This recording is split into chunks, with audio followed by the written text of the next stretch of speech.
উড়িষ্যা এবং নবীন পটনায়ক যেতে যেতেও শিখিয়ে দিয়ে গেলেন যে কিভাবে রাজনীতিতে শত্রুর থেকেও বেশি বন্ধুর উপরে নজর রাখা দরকার, না হলে ইতিহাসের পুনরাবৃত্তি ঘটতে পারে এবং বন্ধু পিঠে ছুরি মেরে দিতে পারে। 24 বছর উড়িষ্যার মুখ্যমন্ত্রীর গদিতে ছিলেন নবীন পটনায়ক। সেখান থেকে 24 বছর পরে তাকে সরে যেতে হয়েছে, তিনি পরাজিত হয়েছেন এবং তারপরে একটা অদ্ভুত মিডিয়া ন্যারেটিভ শুরু করা হয়েছে চারিদিকে, যেখানে বলা হচ্ছে আহা দেখেছেন নবীন পটনায়ক কত মহান একজন মানুষ, কত উদার মনের মানুষ, তিনি কি ভালো, কি গ্রেস তার। পরাজিত হওয়ার পরেও তিনি নতুন যে বিজেপির মুখ্যমন্ত্রী হচ্ছেন উড়িষ্যার, তার শপথ গ্রহণ অনুষ্ঠানে এসেছেন, হাসি মুখে তিনি পরাজয়কে মেনে নিয়েছেন। কি ভালো মানুষটাই না ছিলেন তিনি। তো এইখানে যেরকম নবীন পটনায়কের ভালো কথা বলা হচ্ছে, তার মহানুভবতার কথা বলা হচ্ছে, সেই সমস্ত কথা যেরকম রয়েছে তার পেছনে কিন্তু একটা বিতর্কিত প্রশ্নও রয়েছে। এতই ভালো যদি ছিলেন নবীন পটনায়ক, তাহলে তিনি হারলেন কি করে? আর আজ যারা নবীন পটনায়ককে মহান মহান বলে চিৎকার করছেন, তারাই নবীন পটনায়ক এবং তার দল বিজেডি তাদের পিঠে ছুরিটা মারলো কেন? নবীন পটনায়কের রাজনীতিতে আসার কথা ছিল না। নবীন পটনায়কের বাবা ছিলেন বিজু পটনায়ক। তিনি একজন অসম্ভব ব্যক্তিত্ব ছিলেন এবং অসম্ভব লিটারেলি তার কারণ তিনি নাকি নিজের ডিকশনারি থেকে ইম্পসিবল শব্দটাকেই বাদ দিয়ে দিয়েছিলেন। তো যাই হোক, বিজু পটনায়ক তিনি উড়িষ্যার রাজনীতির একজন ধ্রুব তারা ছিলেন, যদিও তাকে নিয়ে এখন খুব একটা বেশি কথা বলা হয় না। আমরা তো এই মুহূর্তে অনেক রাজনৈতিক মহিরুহকেই ভুলে যাচ্ছি। যাই হোক, বিজু পটনায়ক মারা যাওয়ার পরে তার ছেলে নবীন পটনায়ক তিনি রাজনীতিতে এসে পড়েন। নবীন পটনায়ক এর আগে বিদেশে পড়াশোনা করেছেন, দিল্লিতে তিনি ছিলেন। দিল্লিতে নাকি তার একটা ফ্যাশন বুটিক ছিল। অত্যন্ত উদার মনের একজন মানুষ, লিবারেল ওয়েস্টার্ন চিন্তাভাবনার একজন মানুষ। তিনি দিল্লিতে সোশ্যালাইট হিসেবে পরিচিত ছিলেন। সেইখান থেকে তিনি একেবারে এসে পড়লেন উড়িষ্যার প্রত্যন্ত গ্রামের মানুষের মাঝখানে এবং সেখান থেকে রাজনীতি করে তিনি এলেন ক্ষমতায় এবং তিনি হলেন উড়িষ্যার মুখ্যমন্ত্রী। এবার নবীন পটনায়কের অনেকগুলো দোষ ছিল। তিনি উড়িয়া ভালো করে বলতে পারতেন না, এখনো পর্যন্ত তাকে ইংরেজিতে লিখে দিতে হতো, ভেঙে ভেঙে ধরে ধরে বলতেন তিনি। নবীন পটনায়ক নেতা মন্ত্রীদের উপর খুব একটা ভরসা করতেন না, আমলাদের উপরে সবকিছু ছিল, আমলাদের দিয়েই সবকিছু চলতো। কিন্তু নবীন পটনায়কের অনেকগুলো গুণ ছিল, এত গুণ ছিল যে এই দোষগুলোকে সেটা ছাপিয়ে যেত। যেমন নবীন পটনায়ক উড়িষ্যার ছবি বদলে দিয়েছিলেন। সেখানকার পরিকাঠামো, হেলথ ফেসিলিটি, এই সমস্ত কিছুর ক্ষেত্রে তিনি কিন্তু একটা ছাপ রেখেছিলেন। বিরোধী শাসিত রাজ্য হওয়ার পরেও সীমিত ক্ষমতার মাধ্যমে কত ভালো কাজ একটা রাজ্য করতে পারে, সেখানে কিন্তু সবসময় নিদর্শন হিসেবে উড়িষ্যা এগিয়ে থেকেছে। এবং তারই সঙ্গে অবশ্যই যেটার কথা বলতে হয়, আপনারা জানেন খেলোয়াড়দের আমাদের দেশে অনেক জায়গাতেই একেবারে দরজায় দরজায় ঘুরতে হয় দুটো রুটির জন্য, কিন্তু উড়িষ্যাতে একাধিক ওয়ার্ল্ড ক্লাস স্পোর্টস ফেসিলিটি তৈরি করেছিলেন নবীন পটনায়ক, যেগুলো নিয়ে কিন্তু প্রচুর চর্চাও হয়েছে। এবং আরেকটা বিষয় ছিল, বিজেডি এবং নবীন পটনায়ক উড়িষ্যায় একটা ফর্মুলা ধরে রেখেছিলেন। অনেকটা আমাদের রাজ্যের মুখ্যমন্ত্রীর মতোই নবীন পটনায়ক কিন্তু উড়িষ্যাতে মহিলা ভোটটা একেবারে নিজের হাতের মুঠোয় ধরে রেখেছিলেন। মহিলাদের মধ্যে নবীন পটনায়ককে নিয়ে প্রচন্ড উন্মাদনা, মানে উড়িষ্যার মহিলারা একেবারে নবীন বাবু বলতে পাগল। এবং নবীন বাবুকে কতটা পছন্দ করতেন উড়িষ্যার মানুষজন আর কিভাবে তাকে ভোট দিতেন যদি প্রশ্ন করেন, তাহলে আপনি পশ্চিমবঙ্গের নিরিখে দেখুন পশ্চিমবঙ্গে কিভাবে মহিলারা ভোট দেন মমতা বন্দ্যোপাধ্যায়কে।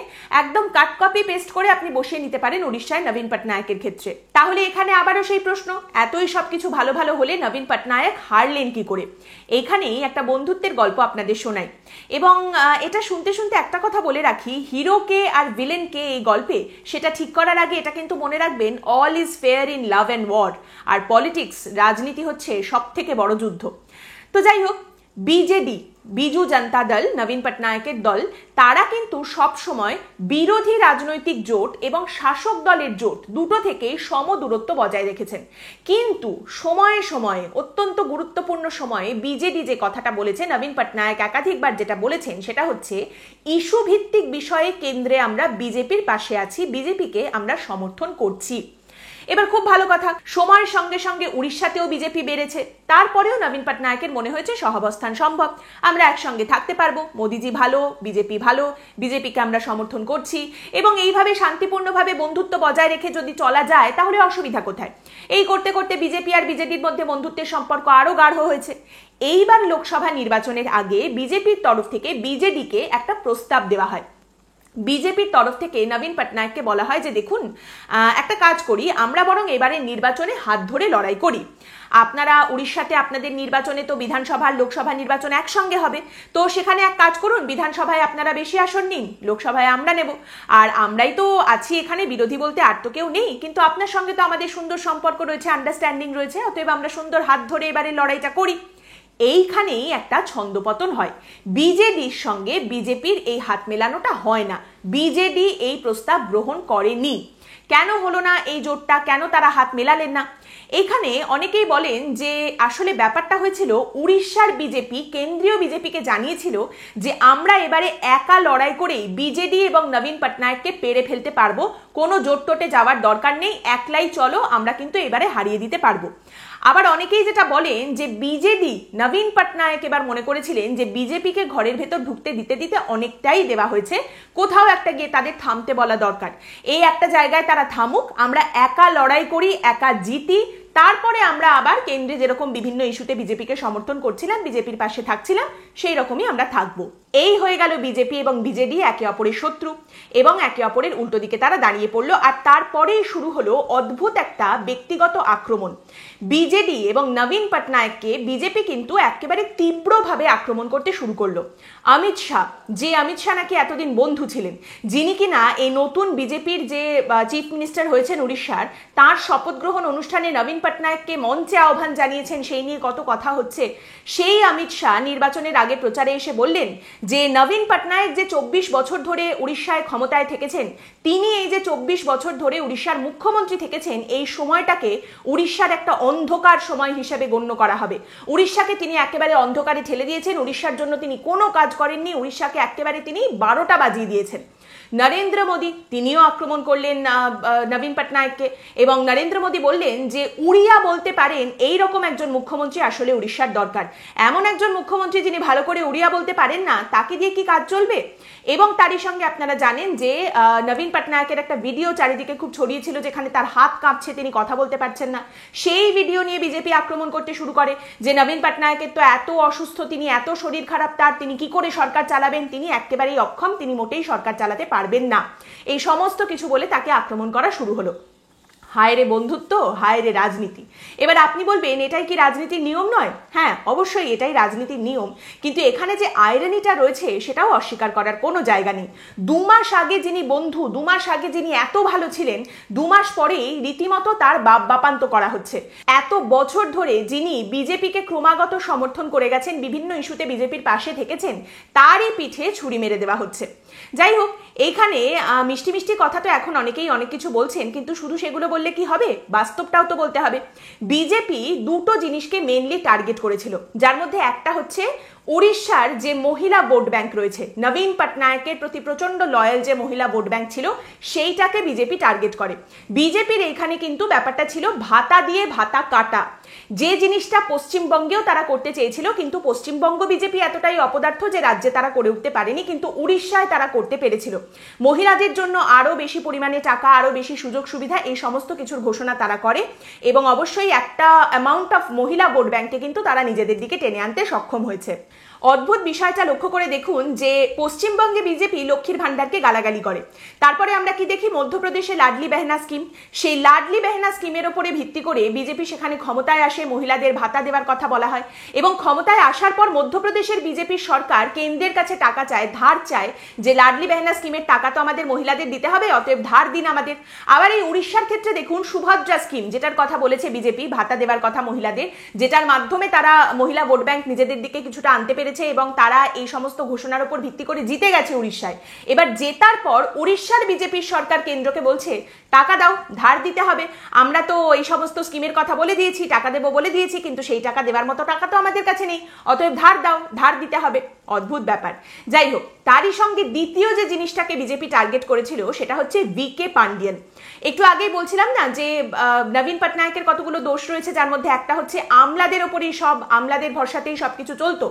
তো এই ভিকে পান্ডিয়ান একজন প্রাক্তন আমলা, যিনি এবারের নির্বাচনে লড়াইতে খেয়াল করে দেখবেন নবীন পটনায়কের একেবারে ছায়া সঙ্গী ছিলেন, বিজেডির অত্যন্ত গুরুত্বপূর্ণ মুখ হিসেবে তিনি সামনে ছিলেন এইবার এই ভিকে পান্ডিয়ানকে ধরে নিয়েই বিজেপি আক্রমণ করতে শুরু করে যে আসলে নবীন পটনায়ক তো প্রচন্ড অসুস্থ, তার হাত কাঁপছে, তিনি ঠিক করে কথাবার্তা বলতে পারছেন না। এবার যদি নবীন পটনায়ক জিতে যানও তাহলেও তিনি সরকারটা চালাবেন না, আসলে এই ভিকে পান্ডিয়ান পেছনে বসে বসে সরকারটা চালাবেন। ভিকে পান্ডিয়ান কিন্তু উড়িষ্যার মানুষের মাথার উপরে ছড়িটা ঘোরাবেন। আর এই ভিকে পান্ডিয়ান আসলে তামিলনাড়ুর একজন মানুষ, তামিলনাড়ুর লোক হয়ে তিনি এসে উড়িষ্যার মানুষের উপরে ছড়ি ঘোরাবেন। এটা কি করে হতে পারে, সেই এখানে বহিরাগত তত্ত্ব। এবং এখানে আরেকটা কথা বলে রাখি, একটা ইন্টারভিউতে নির্বাচনের আগে নবীন পটনায়ক বলেছিলেন যে আমার হাত কাঁপছে, আমার শরীর খারাপ, এগুলো নিয়ে বিজেপির নেতারা নরেন্দ্র মোদী তাদের যদি এতই চিন্তা হবে এবং তারা যদি আমার এতই ভালো বন্ধু, তাহলে তারা তো আমাকে ফোন করে জিজ্ঞেস করতে পারতেন যে আপনার শরীর খারাপ, আপনার কি হয়েছে, আমরা খুবই চিন্তিত, আমাদের বলুন আপনার কি হয়েছে। সেটা না করে পাবলিক মিটিং এ দাঁড়িয়ে, বিভিন্ন সভায় দাঁড়িয়ে তারা এই সমস্ত কথা বলে আক্রমণ করছেন কেন? আর যদি বলা হয় যে নবীন পটনায়ককে দেখে শেখা উচিত গুড গভর্নেন্স কাকে বলে, বা বিরোধী শাসিত রাজ্যের মুখ্যমন্ত্রী হওয়ার পরেও কিভাবে কেন্দ্রের সঙ্গে ভালো সম্পর্ক বজায় রাখা যায়, বন্ধুত্বপূর্ণ সম্পর্ক বজায় রাখা যায়, নবীন পটনায়ককে দেখে শেখা উচিত। এই সমস্ত কিছু শেখার জন্য নবীন পটনায়ককে মুখ্যমন্ত্রীর পদটায় তো থাকতে হবে, ক্ষমতায় তো থাকতে হবে। তার মানে বেসিক্যালি এখন যারা নবীন পটনায়কের বন্ধুত্ব সম্পর্কে এত কথা বলছেন, নবীন পটনায়ক কত ভালো ভালো সেসব কথা বলছেন, তাদের সঙ্গে বন্ধুত্ব পালন করতে করতে এই বন্ধুত্বের নামে নবীন পটনায়কের হাত থেকে ক্ষমতাটাই চলে গেল। এবং এইটাও কিন্তু এবার উড়িষ্যায় নবীন পটনায়ক এবং বিজেডির বিপক্ষে কাজ করেছে। যে জিনিসটা মানুষ একেবারেই গ্রহণ করতে পারেননি বা একেবারেই ধোপে টেকেনি, সেটা হচ্ছে এতদিন ধরে তো বিজেডি এবং নবীন পটনায়ক ও বিজেপি, নরেন্দ্র মোদী তার প্রশংসাই করেছেন। এখন যখন বিজেডি গিয়ে বলছে যে না না না না না তোমরা বিজেপির কথা কিন্তু বিশ্বাস করো না, নরেন্দ্র মোদী খুব খারাপ, বিজেপি খুব খারাপ, সেইটা উড়িষ্যার মানুষের কাছে ধোপে টেকেনি। তার কারণ তারা নবীন পটনায়ক এবং বিজেডির কাছে মোদী ভালো, বিজেপি ভালো, এটা শুনে শুনেই তো অভ্যস্ত। নবীন পটনায়কের সরকারে খুব বড় কোনো স্ক্যামের অভিযোগ ছিল না, বড় বড় দুর্নীতির অভিযোগ ছিল না, নবীন পটনায়ককে নিয়ে মানুষের মধ্যে সেভাবে কোনো ক্ষোভ রাগ ছিল না। নবীন পটনায়ক যেভাবে সরকার চালিয়েছেন সেটা দেখে সত্যিই শেখার মতো জিনিস রয়েছে। এবং নবীন পটনায়ক পরাজিত হওয়ার পরেও যেভাবে গ্রেস এবং ডিগনিটির পরিচয় দিয়েছেন, সেখান থেকেও অনেকেই শিখতে পারেন। কিন্তু প্রশ্নটা হচ্ছে, যে কথাটা অনেকেই এড়িয়ে যাচ্ছেন, যে প্রশ্নটা অনেকেই করছেন না, সেটা হচ্ছে এখানে তো একা নবীন পটনায়কের প্রশ্ন ছিল না, তার মহানুভবতা, তার উদারতা, তিনি কত ভালোভাবে বন্ধুত্ব পালন করেছেন, সেগুলো তো প্রশ্নের জায়গায় ছিল না। প্রশ্ন হচ্ছে এত বছর ধরে যারা নবীন পটনায়ককে এত ভালো বলেছেন, যারা নবীন পটনায়কের এই বন্ধুত্বের সুযোগ নিয়েছেন, অ্যাডভান্টেজ নিয়েছেন, বিভিন্ন সময় নবীন পটনায়ক যাদের পাশে গিয়ে দাঁড়িয়েছেন, সমর্থন করেছেন, বিল পাশ করার ক্ষেত্রে সাহায্য করেছেন, তারা যখন নবীন পটনায়কের উল্টো দিকে মাঠে লড়াই করতে নামলেন, তারা কেন সেই ভদ্রতা, সেই বন্ধুত্ব দেখাতে পারলেন না? তারা কেন সেই ডিগনিটিটা দেখাতে পারলেন না? কাদা ছোড়াছুড়ি বাদ দিয়ে, পার্সোনাল অ্যাটাক বাদ দিয়ে এটা একটা ফেয়ার ফাইট কি হতে পারতো না? এবং এই কারণেই যেটা বারবার বলছি যে সব কিছুর সঙ্গে সঙ্গে এই নির্বাচন কিন্তু এটাও দেখিয়ে দিয়ে যায় যে বন্ধুর ওপর শত্রুর থেকেও বেশি নজর রাখার দরকার রাজনীতিতে। কারণ রাজনীতিতে দেখা গেছে বন্ধুত্ব, উদারতা, মহানুভবতা, ভালো সম্পর্ক পালন করা, এই সমস্ত কিছু পরবর্তীকালে বিভীষিকা হয়ে ফিরে আসতে পারে। আর উদাহরণ এবারের নির্বাচনে শুধু এই একটা নয়, আরো একটা রয়েছে। চন্দ্রবাবু নাইডুর উল্টো দিকে দাঁড়িয়েছিলেন যিনি, সেই জগনমোহন রেড্ডি, তার সঙ্গেও কিন্তু এই একই রকম ঘটনা ঘটেছে। এখন তিনি বিরোধিতার লাইনে কথা বলছেন, কিন্তু বটম লাইন এইটাই যে বন্ধুত্ব বিভীষিকা হয়ে ফিরে আসতে পারে। আজ এই যে বিজেপি সর্বগ্রাসী হতে চায়, বিজেপি যে 400 পারের কথা বলে, এতটা অ্যাগ্রেসিভ হয়ে রাজনীতি করে, তার কারণ বিজেপিও জানে অটল বিহারী বাজপেয়ীকে একটা সময় একটা ভোটের জন্য সরকার থেকে নেমে চলে আসতে হয়েছিল। আজ আমরা মমতা বন্দ্যোপাধ্যায়কে দেখি, তিনি বিরোধিতা সহ্য করতে পারেন না, বিরোধী শূন্য কি করে দেওয়া যায় সেই চেষ্টা তিনি করেন। কেন? কারণ বাম আমলেও সেটাই তো তিনি দেখেছেন। বাম আমল যখন বামেদের ক্ষমতা ছিল পশ্চিমবঙ্গে, তখন একটা ত্রাস ছিল চারিদিকে। বুদ্ধবাবু এবং জ্যোতিবাবুর মধ্যে তফাৎটা কিন্তু জানতে হবে, সবটা গুলিয়ে ফেললে চলবে না। Politics in India has always been the study of power and violence. নবীন পটনায়কের মধ্যে আজ অনেকে অনেক কিছুই দেখতে পাবেন, আরেকটু ভালো করে দেখুন, পিঠের ছুরিটাও দেখতে পাবেন। আজকের পর্ব এখানেই শেষ করছি। আপনাদের মতামত এই পর্ব সম্পর্কে অবশ্যই জানাবেন কমেন্ট করে। পরের দিন আবার দেখা হবে অন্য একটি বিষয় নিয়ে আলোচনায়। ভালো থাকবেন।